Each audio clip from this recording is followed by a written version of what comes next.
할렐루야. 2021년 12월 27일 새벽 기도를 시작하겠습니다. 하나님 아버지 감사합니다. 오늘도 하나님의 은혜 가운데 새로운 한 날을 시작하게 하시고 하나님 앞에 기도하러 나올 수 있도록 도와주시니 감사합니다.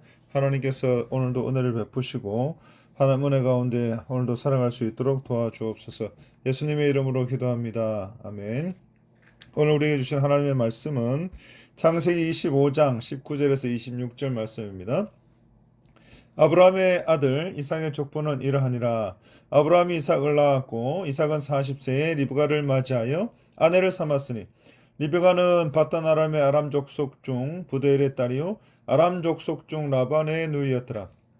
이삭이 그의 아내가 임신하지 못하므로 그를 위하여 여호와께 간구하며 여호와께서 그의 간구를 들으셨으므로 그의 아내 리브가가 임신하였더니 아들들이 그의 태 속에서 서로 싸우는지라. 그가 이르되 이럴 경우에는 내가 어찌할꼬 하고 가서 여호와께 묻자온대 여호와께서 그에게 이르시되 두 국민이 내 태중에 있구나. 두 민족이 내 복중에서부터 나누이리라.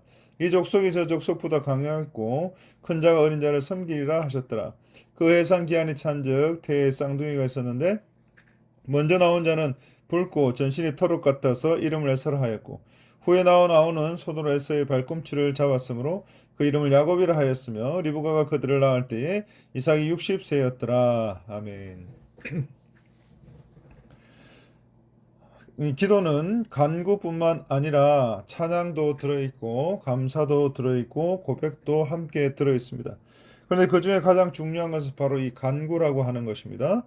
왜냐하면 우리는 바로 이 간구함을 통해서 문제를 해결받게 되고 또 그 기도응답을 통해서 우리는 하나님을 더욱 신뢰할 수가 있게 되기 때문입니다. 그리고 오늘 본문 가운데 그 간구를 통해서 응답을 받은 좋은 예가 있습니다. 그 주인공이 바로 오늘 본문에 나타난 이삭이라고 하는 사람입니다. 이삭은 자기 아내가 잉태하지 못한다는 것을 알게 되었습니다. 또 처음에는 이 문제가 그렇게 심각하지 않았을지도 모릅니다. 하지만 차츰 날이 갈수록 문제는 심각하게 다가오게 되었고 그래서 하나님 앞에 간구하게 된 것입니다.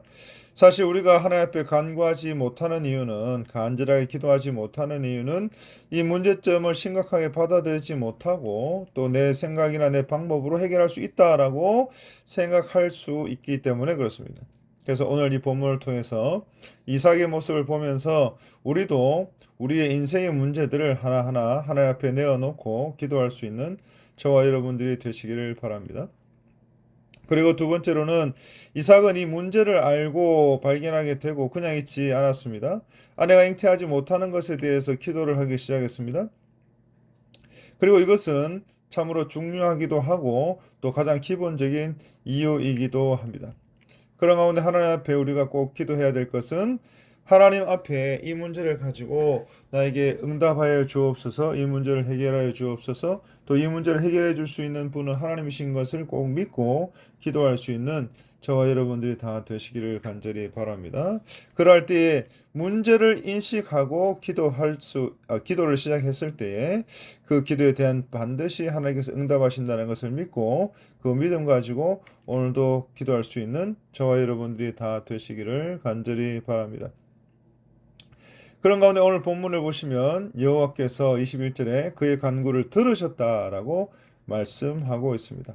하나님께서 간구를 들으셨다라고 하는 말은 하나님께서 이 기도의 모든 내용들을 들으시고 반드시 응답하신다라고 하는 것입니다. 그래서 하나님께서 응답하신 그 응답을 통해서 이 모든 문제가 반드시 해결될 것을 믿음으로 감사하고 있는 그런 표현인 것입니다. 사랑하는 성도 여러분, 하나님의 백성이 가질 수 있는 가장 특권인 이 간구와 기도에 대해서 우리가 꼭 기억하실 수 있기를 바랍니다. 그래서 세상 사람들은 알지도 못하고 배웠지도 못하고 또 이렇게 저와 여러분들처럼 기도할 수도 없는 상황 가운데 있지만 하나님께서 우리에게 허락하신 바로 그 기도와 간구를 하나님 앞에 더욱더 감사함으로 오늘도 이 새벽에 올려드릴 수 있는 저와 여러분들이 다 되실 수 있기를 간절히 바랍니다. 그리고 23절을 보시면 여호와께서 그에게 이르시되 두 국민이 내 태중에 있구나라고 했습니다. 그런데 두 민족이 내 복중에서부터 나누어진다고 말씀하셨고 또 이 족속이 저 족속보다 강하겠고 또 큰 자가 어린 자를 섬기게 될 것이다라고 말씀을 하십니다. 그래서 이 말씀을 통해서 우리는 생각을 하게 됩니다. 왜 하나님은 누구를 선택하시고 또 누구는 선택하시지 않으신가라는 데에 대해서 질문을 할 수가 있습니다. 또 누구는 사랑하시고 또 누구는 미워하시는가에 대해서 우리가 질문해 볼 수가 있습니다. 또 이와 같은 의문들은 성도라면 누구나 한 번쯤 품어 보았을 법한 그런 의문들이고 생각들일 것입니다. 그리고 성도들이 아니다고 할지라도 기독교에 대해서 조금이라도 알고 있는 사람이라면 이와 같은 질문과 의문들을 가지고 있을 것입니다. 근데 오늘 본문을 보면 하나님께서는 야곱과 에서가 태어나기도 전에 에서가 야곱을 섬기게 될 것이라고 말씀하고 있습니다. 또 뿐만 아니라 하나님께서는 야곱은 사랑하시고 에서는 미워하셨다고 말씀을 계속해서 하고 계십니다. 따라서 하나님께서는 분명히 어떤 사람을 미리 선택하시고 또 어떤 사람은 더 사랑하신다는 것이 분명한 사실인 것입니다. 그러면 우리는 어떻게 하면 하나님께 선택을 받을 수 있을까요? 또 선택을 받았다고 하면 그 사실을 우리는 어떻게 알 수가 있을까요? 먼저 이 선택이라고 하는 것은 하나님의 절대 주권에 속한다는 것을 우리는 꼭 깨달아야 됩니다. 그래서 하나님께서는 스스로 정하신 목적에 따라서 어떤 사람을 택하기도 하시고 버리기도 하시고 또 더 사랑하셔서 귀하게 쓰시기도 하시고 또 천하게 쓰시기도 하신다라고 하는 것입니다. 이처럼 이 로마서에 있는 토기장의 비유가 이에 대해서 적절하게 잘 설명해 주고 있는 것을 우리는 기억하게 됩니다. 그래서 그릇을 만드는 사람이라고 하는 것은 토기장이기 때문에 토기장이가 그 그릇들을 마음대로 만들고 또 주관하는 것은 당연한 것이고 그래서 그릇들은 그 결코 토기장이에게 따지거나 방할 수가 없다라고 하는 것입니다. 이처럼 하나님께서는 인간들을 지으신 창조주이시기 때문에 어떤 방법으로 선택하시고 또 어떤 방법으로 사랑하시고 어떤 방법으로 버리시고 이런 모든 구속사 가운데 하나님께서 주권적으로 선택하시는 것들은 하나님께서 하시는 것이기 때문에 인간인 우리들은 하나님께 감히 항변할 수가 없다라고 하는 것입니다. 또 한 가지 이 선택의 증거는 바로 우리의 믿음 가운데 있습니다. 우리가 선택받았다고 하는 그 증거가 어디에 있는가라고 생각을 해보면 절대적으로 이 선택이라고 하는 것이 하나님의 주권 가운데 속한 것이기 때문에 우리가 선택을 받았는지 받지 않았는지는 내가 하나님을 믿고 있는지 내가 하나님을 믿지 않고 있는지를 보면 알 수가 있습니다. 왜냐하면 내가 하나님을 믿고 있다면 내가 비록 죄인이지만 나의 죄를 뉘우치고 또 하나님께 사랑받고자 하는 그런 간절한 마음들이 있다면 하나님 앞에 예배를 드리고 기도를 드리고자 하는 간절한 마음이 있다면 그 사람은 또 그러한 성도는 반드시 하나님 앞에 선택을 받았다라고 하는 것입니다. 사랑하는 성도 여러분, 어떤 사람들은 내가 별로 하나님 앞에 한 일도 없는데 내가 선택받을 수 있는 어떤 드러내놓고 자랑할 수 있는 것들이 없는데라고 염려를 하시는 분들도 있습니다. 또 심지어 어떤 사람들은 선택되었다고 하는 뚜렷한 증거가 있었으면 좋겠는데 그 증거가 없어서 늘 불안하다라고 말씀하시는 분들도 있습니다. 그러나 사랑하는 성도 여러분, 하나님께서는 누구보다도 여러분들을 더 사랑하시는 분이시다는 것을 꼭 기억하시기 바랍니다. 또 여러분들이 하나님을 아시기도 전에 태초부터 창세전에 이미 여러분들을 창조하시고 택하시고 사랑해 주신 그런 분이시다라는 것을 꼭 기억하실 수 있기를 간절히 바랍니다. 그리고 가장 중요한 것은 복음 가운데 하나님의 말씀 가운데 기록된 대로 이미 2000년 전에 예수 그리스도께서 여러분을 위하여 피 흘려 세우신 이 구원의 복음이 바로 여러분들에게 전해졌다는 사실, 또 그 복음의 그 놀라운 그 역사하심을 여러분들이 믿고 있다는 그 사실 자체가 하나님이 여러분들을 사랑하신다는 증거요. 내가 하나님께 선택을 받았다는 증거요. 하나님께서 나와 함께 하고 계신다는 증거라는 것을 우리는 꼭 다시 한번 깨달아야 될 것입니다. 그래서 내가 아무리 부족하고 내가 아무리 죄가 많고 내가 아무리 내세울 것이 없다고 할지라도 하나님은 나를 사랑하시고 또 나를 통하여 하나님께서 구원의 역사를 이루시고 내가 진정으로 예수 그리스도의 복음을 믿기만 하면 하나님의 자녀가 되고 구원받게 된다는 이 모든 것들이 다 또 이것이 믿어진다는 모든 것들이 다 하나님께서 나를 택하셨다는 증거라고 하는 것입니다.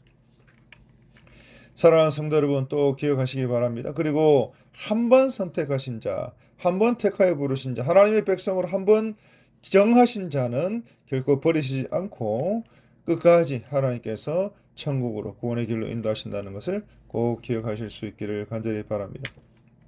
그래서 우리가 어떤 형태로든지 하나님과 믿음의 교제를 나누고 있고 또 우리 삶 속에 믿음의 결실들이 있다면 우리는 분명히 선택된 자들이기 때문에 낙심하거나 또 의심하거나 또 방황하지 말고 그 믿음을 잘 지키며 살아갈 수 있는 저와 여러분들이 다 되시길 바랍니다. 이제 마지막으로 이 선택된 자들에게 있어서 가장 필요한 것, 또 있어야 될 것, 그것은 바로 감사와 순종입니다. 저와 여러분들은 이미 하나님을 믿고 있는 선택된 자들입니다. 그리고 우리는 야곱처럼 어머니의 태중에 있을 때부터 하나님의 사랑을 받은 자들입니다. 이런 사실들을 생각할 때에 우리는 감격할 수밖에 없고 감사할 수밖에 없고 순종할 수밖에 없는 것입니다. 그래서 우리가 아무리 무슨 볼만한 것이 있거나 우리가 내세울 것이 있었어가 아니라 전적인 하나님의 주권으로 우리를 사랑하셨다라고 하는 것을 꼭 기억하시길 바랍니다. 그래서 죄가 많고 죄투성인 우리를 어머니의 태중에 있을 때부터 선택하시고 사랑하시고 지금까지 인도하셔서 오늘까지 이르게 하셨다는 것. 그 하나님 앞에 감사하고 순종하는 삶을 살아가는 저와 여러분들이 다 되시기를 간절히 바라고 하나님께서 나를 선택하셨으니 그 선택에 따라서 이 구원의 믿음을 허락하신 것 감사하고 오늘도 그 믿음 가운데 순종하며 살아가는 저와 여러분들이 다 되시기를 간절히 바랍니다. 하나님 감사합니다. 오늘도 주의 은혜 가운데 하나님께서 나를 택하여 부르셔서 믿음 주셔서 그 믿음 붙들고 이 새벽에 나와 하나님 앞에 기도합니다. 이 모든 기도의 소원들, 생각들, 오늘 일상생활에서 만날 사람들, 모든 일거수일투족들, 우리의 삶의 현장들과 생업들을 하나님께서 책임져 주시고 선하게 인도하여 주옵소서. 모든 것 감사드렸고 이 모든 말씀 우리를 구원하신 예수 그리스도 이름으로 간절히 기도 올리옵나이다. 아멘. 기도하겠습니다. 하나님, 우리 교회를 하나님 앞에서 선하게 능력 있게 사용하여 주옵소서. 우리 담임 목사님, 모든 교회 총회 사역 가운데 하나님 능력 있게 사용하여 주옵소서. 또 우리 모든 환우분들을 위해서 기도해 주시기 바라고, 우리 다음 세대들을 위해서 기도해 주시기 바라고, 또 연말연시 어려움 당하는 성도들 없도록 기도해 주시기 바라고, 또 개인의 기도 제목들 가지고 주여 한번 무릎 간절하게 기도하도록 하겠습니다. 주여, 이 모든 기도의 제목들 소원들 들어서 응답하여 주시고 하나님의 역사를 이루어 주시옵소서. 모든 것 감사드렸고 이 모든 말씀을 우리를 구원하신 예수 그리스도 이름으로 간절히 기도 올리옵나이다. 아멘.